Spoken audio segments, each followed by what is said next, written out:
Yes. നമ്മുടെ ഉസ്താദ് കാന്തപുരം അബൂബക്കർ മുസ്ലിയാർ അടുത്ത കാലത്തൊരു പ്രസ്താവന, ഈ നിമിഷപ്രിയ എന്നൊക്കെ പുള്ളി കടമ നിർവഹിച്ചിട്ട് മാറിയല്ലോ, അത് കഴിഞ്ഞ് അദ്ദേഹം പറഞ്ഞു മറ്റേ പ്രവാചകൻ്റെ തിരികേശം അദ്ദേഹത്തിൻ്റെ കയ്യിലുണ്ട്, ഇവിടുന്ന് സംഘടിപ്പിച്ച് കൊണ്ടുവന്നാണ്, അത് എത്രയോ വളർന്നിട്ടുണ്ട്, 5 സെൻറ്റിമീറ്ററോ മറ്റോ കൂടുതലായിട്ട് വളർന്നു എന്നൊരു അത്ഭുത സംഭവം അദ്ദേഹം പങ്കുവച്ചിട്ടുണ്ട്. അങ്ങനെ വളരുവോ? എന്താണ് ഈ തിരികേശത്തിൻ്റെ പ്രസക്തി?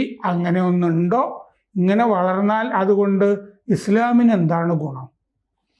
നല്ല ചോദ്യമാണ് സർ. മാത്രമല്ല എനിക്ക് തോന്നുന്നു ഈ ചോദ്യം കാന്തപുരം ഉസ്താദിനോട് ആദ്യം ചോദിക്കേണ്ടത് അദ്ദേഹത്തിൻ്റെ അനുയായികളായ ഇസ്ലാമിക വിശ്വാസികളാണ്. എനിക്ക് തോന്നുന്നത് ഒരു വ്യക്തി എന്ന നിലയിൽ കേരളത്തിലെ മടവൂരിനെ പോലുള്ള പണ്ഡിതന്മാരൊക്കെ ഇത് വിമർശിച്ച് രംഗത്ത് വന്നിട്ടുണ്ട്. അത് പക്ഷേ ഇദ്ദേഹത്തിന്റെ എതിരാളികളാണ് സാർ, എതിരാളികളാണ്, മുജാഹിദ് പണ്ഡിതന്മാരാണ്. ഞാൻ പറയുന്നത് സുന്നികളിൽ തന്നെ തിരുകേശത്തിന്റെ പകുതി അങ്ങോട്ട് കൊടുത്താൽ പോരെ? അപ്പോൾ തിരുകേശം അവർക്കും സ്വീകാര്യമല്ല. മാത്രമല്ല ഈ ഒന്നാമത്തെ കാര്യം സാർ, ഇതിപ്പോൾ ഒരു വ്യക്തി എന്ന നിലയിൽ കാന്തപുരം ഉസ്താദിനാണ് ഏറ്റവും കൂടുതൽ അനുയായികളുള്ളത് ഞാൻ മനസ്സിലാക്കുന്നിടത്തോളം, ഒറ്റ വ്യക്തി എന്നല്ല. കാരണം അദ്ദേഹം ഉണ്ടാക്കിയതാണ് മൂവ്മെന്റ്. സമസ്തയുടെ ലീഗിൻ്റെ കീഴിലുണ്ടായിരുന്ന, ലീഗിനോട് സഹകരിച്ചു പോയിരുന്ന സമസ്തയെ പിളർത്തിയിട്ട് ഓർമ്മയുണ്ടല്ലോ, 1989 സമസ്ത പിളർന്നിട്ടാണ് ഈ EKAP ഗ്രൂപ്പ് ഉണ്ടാകുന്നത്. EK ഗ്രൂപ്പ് EK അബൂബക്കർ മുസ്ലിയാരും ഇദ്ദേഹം AP അബൂബക്കർ മുസ്ലിയാരും, രണ്ടുപേരും അബൂബക്കർ മുസ്ലിയാർമാരായതുകൊണ്ടാണ് EKAP എന്നറിയപ്പെടാൻ തുടങ്ങിയത്. അരിവാൾ സുന്നി പിന്നീടായത്. തുടക്കത്തിൽ കോൺഗ്രസിനകത്തെ ഒരു ഗ്രൂപ്പായിരുന്നു കാന്തപുരത്തിൻ്റെ കൂടെ ഉണ്ടായിരുന്നത്. കാരണം ഈ മതത്തെ ഏതെങ്കിലും ഒരു രാഷ്ട്രീയ പാർട്ടിയുടെ, മതസംഘടനയെ ഒരു രാഷ്ട്രീയ പാർട്ടിയുടെ അടിമപ്പണിക്ക് വിടുന്നതിന് എതിർപ്പുണ്ടായിരുന്ന കോൺഗ്രസ്സുകാർ ധാരാളം ഉണ്ടായിരുന്നു. അവർ കാന്തപുരത്തിന്, അത് കരുണാകരൻ്റെ കൂടെ നിന്നത്. ആ ഗ്രൂപ്പാണ് തുടക്കത്തിൽ ലീഗിനെതിരായി, അപ്പോൾ ആലോചിച്ച് നോക്കൂ, UDF അകത്ത് ലീഗിനെതിരായി കോൺഗ്രസിൻ്റെ പിന്തുണയോടെ ഒരു സുന്നി ഉണ്ടായി വരികയാണ്. അപ്പോൾ അത് വലിയ തോതിൽ വളർന്നു തുടക്കത്തിൽ. പിന്നീട് അത് ഇടതുപക്ഷം അധികാരത്തിൽ വരാനിടയാക്കി. എന്ന് പറഞ്ഞാൽ ലീഗിനോട് അനുഭാവമില്ലാത്ത ഒരു സമസ്ത, ഒരു സുന്നി വന്നു കഴിഞ്ഞാൽ UDFന് വോട്ട് ചെയ്യാൻ കഴിയില്ല പിന്നെ. കാരണം ലീഗ് UDF ആണ്. അപ്പോൾ UDFനെ എതിർത്തേ തീരൂ. അതുകൊണ്ട് അവർ ഇടതുപക്ഷത്തോട് അനുഭാവം തുടങ്ങി. മാത്രമല്ല ഈ സുന്നികൾ തമ്മിൽ തർക്കം തുടങ്ങി, കലഹം തുടങ്ങി, കലാപം തുടങ്ങി, കൊലപാതകങ്ങൾ നടന്നു, ഏറ്റുമുട്ടലുകൾ നടന്നു, സംഘർഷം വന്നു, കേസായി, പള്ളി പിടുത്തം, മദ്രസ പിടുത്തം. അപ്പോൾ സംരക്ഷണത്തിന് ആളുകളുണ്ടല്ലോ. അപ്പോൾ അവർ ഇടതുപക്ഷത്തെ സഹകരിക്കാനും ഇടതുപക്ഷം തിരിച്ച് സഹായിക്കാനും തുടങ്ങി. അങ്ങനെയാണ് അന്ന് മുതലാണ് അവർ അരിവാൾ സുന്നിയായത്. ഇതാണ് ഈ ഗ്രൂപ്പ്. അപ്പോൾ ഇതിൽ ഇദ്ദേഹം കൊണ്ടുവന്ന, അങ്ങനെയൊക്കെയാണെങ്കിലും അരിവാൾ സുന്നി എന്നറിയപ്പെട്ട കാന്തപുരമാണ് തിരുകേശവുമായി രംഗത്ത് വന്നത്. ഈ കേശത്തിൻ്റെ പേരിൽ പ്രവാചകന്റെ മുടി എന്നൊരു കൺസെപ്റ്റുമായിട്ട് ബന്ധപ്പെട്ട തട്ടിപ്പുകൾ പലയിടത്തും നടന്നിട്ടുണ്ട്. പുള്ളി കുറച്ച് വർഷം മുമ്പ്, 4-5 കൊല്ലം മുമ്പ് ഈ തിരുകേശം വന്നപ്പോൾ ഇത് ബോഡി വേസ്റ്റ് ആണെന്ന് പിണറായി വിജയൻ പറഞ്ഞിരുന്നു. അന്ന് വലിയൊരു ഡിസൈൻ ഒക്കെ ഉണ്ടാക്കി വലിയൊരു പള്ളി അത് വന്നു, മോസ്ക്.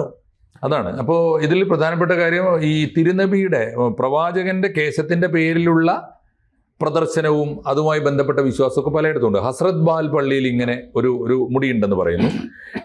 2 ഈ വെല്ലൂർ ബാക്കിയാത്തു സാലിഹാത്ത് ഒരു കോളേജുണ്ട്, വലിയ പ്രസിദ്ധമായ പുരാതനമായ അറബി കോളേജ്. അവിടെ പഠിച്ചവരാണ് ഇവിടുത്തെ ഈ ബാക്കവികൾ എന്നറിയപ്പെടുന്ന പണ്ഡിതന്മാരൊക്കെ. അപ്പോൾ അവിടെ ഒരു മുടിയുണ്ടെന്ന് പറയുന്നു. ആ മുടി മുക്കിയ വെള്ളം എന്നൊക്കെ പറഞ്ഞിട്ട് ഇവിടെ പല പണ്ഡിതന്മാരും ഒരു കാലത്ത് ഇത് പ്രവാചകന്റെ തിരുകേശം മുക്കിയ വെള്ളമാണെന്ന് പറഞ്ഞ് വിറ്റുകൊണ്ടിരുന്നു. ഒരു പക്ഷേ കാന്തപുരത്തിന് പ്രചോദനമായത് അവിടെ നിന്നായിരിക്കും. കാന്തപുരം സാക്ഷാൽ മുടി തന്നെ കൊണ്ടുവരികയാണ്. മുടി കൊണ്ടുവന്ന് സൂക്ഷിക്കാൻ വേണ്ടി ഒരു പള്ളി ഉണ്ടാക്കാനുള്ള ഡിസൈൻ വരിക. അതാണ് ഈ നോളജ് സിറ്റി ആയി പിന്നീട് മാറിയത്. പക്ഷേ ഒരു ഗുണമുണ്ടായി. അതിമനോഹരമായ പള്ളി ഈ തിരുകേശം സ്ഥാപിക്കാൻ വേണ്ടി ഉണ്ടാക്കിയപ്പോൾ തന്നെ ആ ലോകം മുഴുവനും പാടമായിരുന്നേ, നെൽപ്പാടം ഉൾപ്പെടെയുള്ള പ്രദേശങ്ങൾ മുഴുവൻ അക്വയർ ചെയ്തെടുത്ത് വലിയ സ്ഥാപനങ്ങൾ വന്നു. തീർച്ചയായിട്ടും വ്യാപാര സ്ഥാപനങ്ങൾ വന്നു, ഹോട്ടൽ കോംപ്ലക്സുകൾ വന്നു, ഒപ്പം കുറേ കോളേജുകളും വന്നു. അവിടെ ഇപ്പോൾ ചരിത്രത്തിൽ ആദ്യമായി ഒരു സുന്നി സ്ഥാപനം കവിയരങ്ങ് നടത്താൻ തുടങ്ങി. കവിയരങ്ങിൻ്റെ വിവാദം അറിയാലോ. 100 കവികൾ, മഹാകവികൾ പങ്കെടുക്കുന്ന കവിയരങ്ങ് നടക്കും എല്ലാ കൊല്ലവും. പക്ഷെ പെണ്ണ് കവിത എഴുതാൻ പാടില്ല. പെണ്ണായ ഒരു കവിയും പിറക്കാൻ പാടില്ല. മുസ്ലിങ്ങൾ മാത്രമല്ല, ആ മുസ്ലിങ്ങളും പാടില്ല. അതൊക്കെയാണ് സച്ചിദാനന്ദൻ ഉൾപ്പെടെയുള്ളവർ, ഞാൻ കേട്ടത് ഇന്ന് വരെ കവിത അവതരിപ്പിച്ചിട്ട് സച്ചിദാനന്ദൻ ഉൾപ്പെടെയുള്ളവർക്ക് കിട്ടിയ കവറിനേക്കാൾ എത്രയോ വലുതാണ് ഇപ്പോൾ കിട്ടുന്ന കവർ കനപ്പെട്ടതാണ്. കവിത ഒന്നും അവർക്ക് അറിയണ്ട, പക്ഷെ പെണ്ണുങ്ങൾ പങ്കെടുക്കാൻ പാടില്ല. ഒക്കെ വിവാദപുരുഷനാണ്. ഈ കൂട്ടത്തിൽ പിണറായി ചോദിച്ചൊരു ചോദ്യം വളരെ അന്ന് ഒരു പ്രശ്നമുണ്ട് സർ, പ്രസക്തമായിരുന്നു ആ ചോദ്യം, എന്നാൽ വിവാദം ഉണ്ടാക്കി. പിണറായി എന്താ പറഞ്ഞത്? കാന്തപുരത്തിൻ്റെ മുടി വലിയ വിവാദമായി കേരളത്തിൽ വന്നപ്പോൾ ആദ്യത്തെ ചോദ്യം ഇതാണ്: ഇത് പ്രവാചകന്റെ മുടിയാണോ എന്താണ് പ്രൂഫ്? ശാസ്ത്രീയമായി ചോദ്യം ചോദിക്കാം. കാർബൺ ഡേറ്റിംഗ് ഉൾപ്പെടെ ഏത് കാലഘട്ടത്തിൻ്റെ പഴക്കം? എനിക്ക് തോന്നുന്നു ഈ നെപ്പോളിയൻ്റെ എന്ന് പറഞ്ഞിട്ടൊരു മുടിയോ മറ്റോ ബ്രിട്ടനിലോ മറ്റോ സൂക്ഷിച്ചിട്ട് ഒരു 5-6 കൊല്ലം മുമ്പ് ഞാൻ വായിച്ചിരുന്നു. ഇത് പരിശോധിച്ചിട്ടേ ആഴ്സനിക് പോയിസണിങ് കൊണ്ടാണ് അദ്ദേഹം മരിച്ചതെന്ന് ഈ മുടി കണ്ടെത്താൻ പറ്റും. മുടി വെച്ച് പലതും കണ്ടെത്താൻ അപ്പോൾ പറ്റും. അതെ, തീർച്ചയായിട്ടും ഇപ്പൊ ഇദ്ദേഹം പഠിപ്പിക്കുന്ന അദ്ദേഹം വളർത്തിയെടുത്ത സ്ഥാപനങ്ങളുണ്ടല്ലോ, അവിടെ പഠിക്കുന്ന ഈ ബയോകെമിസ്ട്രിയും കെമിസ്ട്രിയും ഒക്കെ പഠിക്കുന്ന കെമിക്കൽ ലാബിൽ സെർച്ച് ചെയ്താൽ കണ്ടുപിടിക്കാൻ പറ്റും. അങ്ങനെ ഒരു പരീക്ഷണത്തിനും ഇദ്ദേഹം നിന്നില്ല. അതാണ് പ്രശ്നം. പത്രസമ്മേളനം നടത്തിയിട്ട് EK വിഭാഗം സുന്നികൾ നാട് മുഴുവൻ ചോദിച്ചതാണ് ഈ മുടി പ്രവാചകൻ്റേതാണെന്നതിന് സനത് എന്ന് വെച്ചാൽ അതിൻ്റെ തെളിവ് എന്താണ്? ആദ്യമായിട്ട് പ്രവാചകൻ്റെ മുടി ആർക്ക് കിട്ടി? പ്രവാചകൻ മുടി മുറിച്ച് വെച്ചിട്ട് ആരെങ്കിലും ഏൽപ്പിച്ചിരുന്നു അമാനത്ത് സൂക്ഷിക്കാൻ? അല്ലെങ്കിൽ മുടി അഴുക്കാണെന്നാണ്, നജസാണ് മുടി, മുറിച്ച മുടി അഴുക്കാണ്, വെട്ടിക്കളഞ്ഞ നഖം അഴുക്കാണ്. അത് തൊട്ട് കഴിഞ്ഞാൽ ഈ പറഞ്ഞ നമസ്കാരത്തിന് പോലും ശുദ്ധി. മാഷ് പറഞ്ഞത് അങ്ങനെ അംഗീകരിക്കാൻ പറ്റുമെന്ന് എനിക്ക് സംശയമുണ്ട്. കാരണം സിൽക്ക് സ്മിത കടിച്ച ആപ്പിളിന് വലിയ വില കിട്ടി. അത് അഴുക്കാണെന്ന് ആരും കരുതിയില്ലല്ലോ. ഇല്ല, ആൾക്കാണെന്ന് കരുതിയില്ല. പക്ഷെ പ്രവാചകന്റെ കാര്യത്തിൽ ഇതിനൊക്കെ പ്രവാചകൻ സർ ഈ എന്തൊക്കെ പറഞ്ഞാലും നമ്മൾ 7-ാം നൂറ്റാണ്ടിലാണ് ജീവിച്ചതെങ്കിൽ പോലും എല്ലാ മുസ്ലിങ്ങളും വിശ്വസിക്കുന്ന ഹദീസ് എന്ന് പറയുന്നത് പ്രവാചകന്റെ A to Z ലൈഫാണ്. പ്രവാചകന്റെ ഓരോ മൂമെന്റും രേഖപ്പെടുത്തപ്പെട്ടിട്ടുണ്ട്. ഹദീസുകളിൽ ചിലതൊക്കെ കള്ളത്തരമാണെന്ന് വിശ്വസിക്കുന്നവരുണ്ട്. അതിനാണ് ഈ പ്രബലമായ ഹദീസ്, അവിശ്വസനീയമായ ഹദീസ് എന്നൊക്കെ പറയാം. പക്ഷേ ദുർബലമായ ഹദീസൊക്കെ ഉണ്ട്. പക്ഷേ എങ്കിലും പ്രവാചകന്റെ ജീവിതം മുഴുവൻ രേഖപ്പെടുത്തി എവിടെയെങ്കിലും പ്രവാചകൻ ഒരു മുടി മുറിച്ചു കൊടുത്തിട്ട് മോനെ സൂക്ഷിക്ക് എന്ന് പറഞ്ഞിട്ട് ഏതെങ്കിലും സഹാബി എന്ന് വെച്ചാൽ അനുയായിയെ ഏൽപ്പിച്ചിട്ടുണ്ടോ? ചരിത്രമില്ലല്ലോ.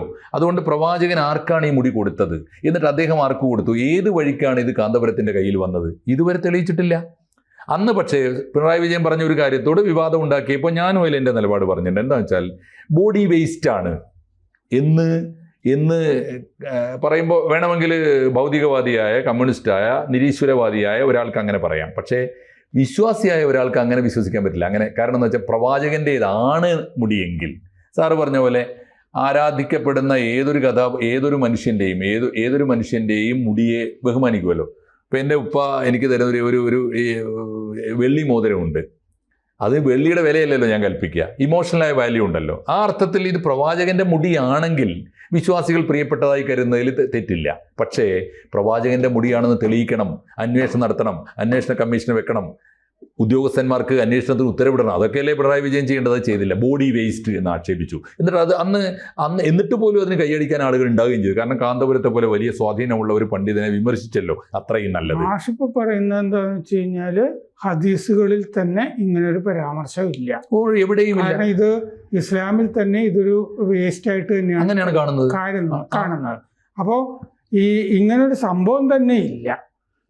അപ്പൊ അതിന് തന്നെ ഒരു പ്രസക്തിയില്ല, അർത്ഥമില്ല. എന്നിട്ട് ഇത് വളരുന്നു എന്ന് പറഞ്ഞു കഴിഞ്ഞാൽ ഇതിനെന്താണ് ഇപ്പൊ പറയുന്ന ഒരു ഞെട്ടിക്കുന്ന കഥയല്ലേ അത്?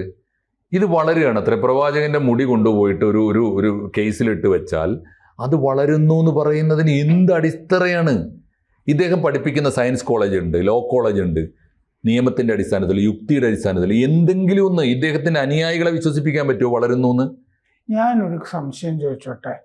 ഈ സമയത്ത് ശംസീറിന് വന്നിട്ട് ഇതൊരു മിത്താണ് എന്ന് പറഞ്ഞുകൂടെ? സംശീർണയും കാണുന്നില്ല, ആരെങ്കിലുമൊക്കെ വരട്ടെ.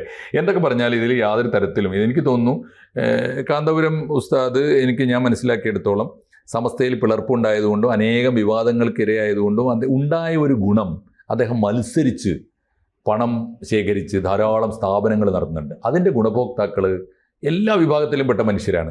ഇന്ത്യ മുഴുവൻ ഈ ഓർഫനേജുകൾ നടത്തുകയും വിദ്യാഭ്യാസ സ്ഥാപനങ്ങൾ നടത്തുകയും ചെയ്യുന്നത് ഗ്രാൻഡ് മുഫ്തി ഓഫ് ഇന്ത്യയാണ്. ആ അർത്ഥത്തിൽ അദ്ദേഹം ചെയ്യുന്ന ജീവകാരുണ്യ പ്രവർത്തനങ്ങളെ അംഗീകരിച്ചുകൊണ്ടും ആദരിച്ചുകൊണ്ടും തന്നെ പറയണം, ബഹുമാനപ്പെട്ട ഗ്രാൻഡ് മുഫ്തി കാന്തപുരം അബൂബക്കർ മുസ്ലിയാർ ഈ പറഞ്ഞത് അന്ധവിശ്വാസമാണ്, അടിസ്ഥാനരഹിതമാണ് എന്ന് വിളിച്ചു പറയേണ്ടത് അദ്ദേഹത്തെ ആദരിക്കുന്ന വിശ്വാസികളുടെ കൂടി ബാധ്യതയാണ്. അല്ലെങ്കിൽ അവരുടെ കുടുംബത്തിലെ മക്കൾ, ഞങ്ങളുടെയൊക്കെ കുടുംബത്തിലെ മക്കൾ ഈ പരിഹാസത്തെ നേരിടും. മുറിച്ചു മാറ്റിയ ഒരു മുടി ഞാനൊരു സാധാരണ മനുഷ്യനാണ് എന്ന് ആവർത്തിച്ച് പറഞ്ഞുകൊണ്ടിരുന്ന പ്രവാചകൻ ഹജ്ജിന് പോയാൽ മുടി മുറിക്കണമെന്നൊരു സുന്നത്തുണ്ട് സർ. മുടി മുറിച്ചു മാറ്റി, ആ മുടി പോലും പുണ്യപ്പെട്ടതല്ല. ഹാജിയാണല്ലോ ഏറ്റവും വലിയ പ്രധാനപ്പെട്ട പുണ്യം ചെയ്യുന്നത്. അവിടെ മുടി കളയുക എന്നതൊരു സുന്നത്താണെന്ന് വെച്ചാൽ ഒരു ശരീരത്തിലെയും മനസ്സിൻ്റെയും അശുദ്ധിയുടെ ഒരു അംശം മുറിച്ചു മാറ്റുന്നതിൻ്റെ പ്രതീകമാണത്. എനിക്ക് ഉള്ള ഒരു ആഗ്രഹം, ഇതേപ്പറ്റി ഒവൈസിക്ക് എന്തെങ്കിലും പറയാനുണ്ടോ? തീർച്ചയായിട്ടും നമുക്ക് തീർച്ചയായും ഇതിന് ഉത്തരം കിട്ടണമെങ്കിൽ ഒവൈസി വല്ലതും പറഞ്ഞേക്കും. ഷംസീർ പറഞ്ഞില്ലെങ്കിൽ ഒവൈസി എങ്കിലും പറഞ്ഞേക്കും. കാരണം മിത്തില്ലെങ്കിൽ ഈ വർഗീയതയെങ്കിലും അതിന് ഉത്തരം പറഞ്ഞേക്കും. ഈ രണ്ടു കൂട്ടരും പറയട്ടെ. എന്തായാലും ഇത് സാധാരണ മനുഷ്യൻ്റെ സാമാന്യ യുക്തിയെ, കോമൺ സെൻസിനെ പരസ്യമായി ആക്ഷേപിക്കുന്ന ഒരു പ്രസ്താവനയാണ്. ഇത്തരം പ്രസ്താവനകൾ നേരത്തെ കാന്തപുര ഉസ്താദ് ഉൾപ്പെടെ പല പണ്ഡിതന്മാരും പലപ്പോഴും നടത്തിയിട്ടുണ്ട്. അതിൻ്റെ തുടർച്ചയാണിത്. അദ്ദേഹത്തിൻ്റെ സായന്തന കാലത്ത് വന്യവയോധികനായ ആ ഉസ്താദിനെ, ആ മതപണ്ഡിതനെ പരസ്യമായി ആളുകൾ ആക്ഷേപിക്കാൻ ഇടയാക്കുന്ന ഒരു പ്രസ്താവനയാണ്. അത് അദ്ദേഹം വിശദീകരിക്കുകയോ തിരുത്തുകയോ പിൻവലിക്കുകയോ ചെയ്യുകയായിരിക്കും നന്നാവുക. കൂടുതൽ വാർത്തകളും വിശേഷങ്ങളും നിങ്ങളിലേക്ക് എത്താൻ ABC മലയാളം സബ്സ്ക്രൈബ് ചെയ്യുക, ബെൽ ബട്ടണും അമർത്തുക.